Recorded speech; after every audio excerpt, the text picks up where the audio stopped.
तीन बार अलग अलग बयान दिए। एक बार कहा कि 65,000 करोड़ रुपया दे दिया पूर्व सैनिकों को, एक बार कहा कि 70,000 करोड़ दे दिया, अभी 5-7 दिन पहले बोला कि 90,000 करोड़ रुपया दे दिया, जबकि वो पैसा हमारे पास में आया नहीं।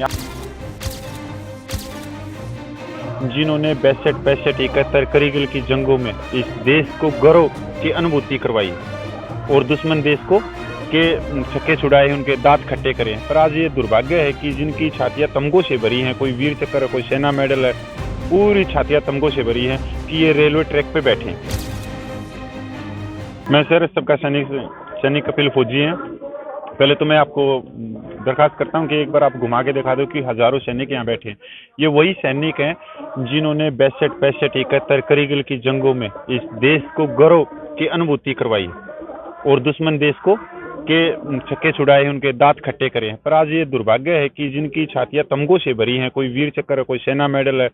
पूरी छातियां तमगों से भरी हैं, कि ये रेलवे ट्रैक पे बैठे हैं। पर आप ये रेलवे ट्रैक को मत देखो, हम पिछले 10 महीने से जंतर मंतर पे सांकेतिक धरना दे रहे हैं, पिछले 10 महीने से। अगर बात करें तो आजादी के बाद में इतने बड़े आंदोलन कोई हुए हैं तो या तो किसान आंदोलन है या जवानों का ये आंदोलन चल रहा है शांतिपूर्वक सांकेतिक। हमारी मांगे हैं, जो भारतीय सेनाओं में 97% छोटे रैंक के सैनिक होते हैं, तो सर ये हमारी जो जायज मांगे हैं उनके ऊपर हम चाहते हैं कि हमारी 3 रिटायर्ड जजों की एक कमेटी बने और पूरी विसंगतियों के ऊपर वो इनके ऊपर अपना फैसला दे कि ये जायज है या नाजायज है। और हम संविधान के दायरे में ही बैठे हैं। अब पिछले 10 महीने से बैठे बैठे हमारी जो कॉल थी 25 नवंबर नई दिल्ली रेलवे स्टेशन की, उसकी हमने माननीय राष्ट्रपति, माननीय प्रधानमंत्री, माननीय रक्षा मंत्री को लेटर के द्वारा सूचना दी थी कि हम मजबूरन हमारे से बात करो, नहीं तो हम 25 नवंबर को नई दिल्ली रेलवे स्टेशन के ऊपर बैठेंगे और संविधान के दायरे में बैठेंगे। पर इन जो सरकार है वो कुंभकर्ण की नींद सोई हुई है, वो जगने का नाम नहीं ले रही और मजबूर होके हमने अपनी जायज मांगों के लिए, क्योंकि हमारे साथ में बहुत ज्यादा नाजायज हो रहा है और जो ये कमेटी भी बनेगी 3 रिटायर्ड जजों की, ये बहुत एक बड़ा बदलाव होगा भारतीय सेनाओं में, क्योंकि बहुत सारी रूढ़वादी प्रथाएं हैं अंग्रेजों के जमाने की, तो उनके ऊपर भी बहुत सारी चीजें आएंगी और भारतीय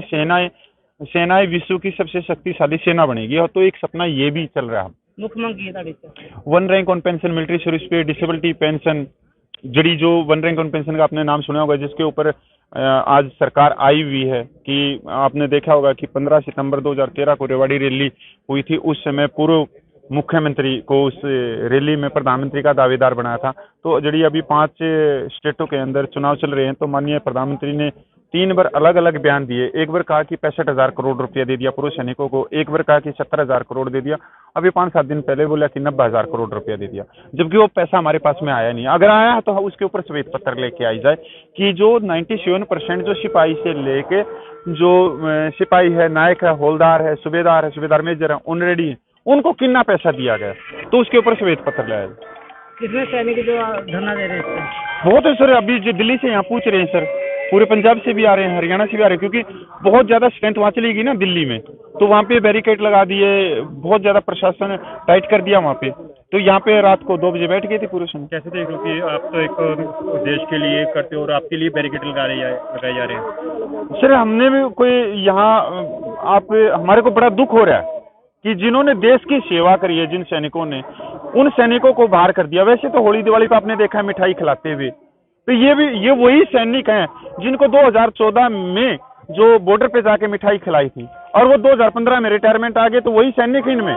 मतलब लड्डू खिला के और उनके हकों को दबाया गया। तो हम एक जायज मांग के लिए हैं, सिर्फ हम ये नहीं कह रहे कि आज ही आप हमारी मांगे पूरी कर दो, नहीं, सिर्फ 3 रिटायर्ड जजों की कमेटी बना दो, वो फैसला करेगी। अगर हमारी मांगे जायज हैं तो जायज मान लीजिएगी सरकार, अगर ना जायज है तो हम उसको भी स्वीकार करें, हम जबरदस्ती नहीं कर रहे। अग्निवीर स्कीम है, अग्निवीर स्कीम देखते हो सर वो भी दुर्भाग्य ही है जड़ी, वो तो मैं क्या बताऊं, यूक्रेन को देख लो, वो रूस को देख लो, क्योंकि 5 साल की स्कीम रूस में है और यूक्रेन एक छोटा सा देश जिसके पास में हथियार नहीं, मतलब कुछ भी नहीं है, उसने भी रूस के छक्के छुड़ा रखे क्योंकि वहाँ अग्निवीर स्कीम थी। और जड़ी जो सिपाही है 5 साल में कोई कुछ नहीं सीखता सर, बहुत सारी ऐसी ट्रेडें हैं जिनके अंदर 8-8 साल लग जाते हैं, छोटे से छोटे इन्फेंट्री में भी 4 साल में कोई सीखता ही नहीं सर। ये पता नहीं किसने दिमाग दिया, कौन लेके आया, क्या है, पर ये एक तरह से जो भारतीय सेना है जो ताकतवर है उसमें ये आगे चल के ये कामयाब नहीं होनी। ਹੁਣ ਜੇ ਤੁਹਾਡੀ ਮੰਗ ਨਹੀਂ ਪੂਰੀ ਹੁੰਦੀ ਅਗਲੇ ਦਿਨ ਕੀ ਰਹੇਗੀ? सर हम बैठे हैं सर, यहीं पे बैठे हैं, 10 महीने से जंतर मंतर बैठे हैं, वहाँ भी धरना चल रहा है और यहाँ भी धरना चल रहा है अभी।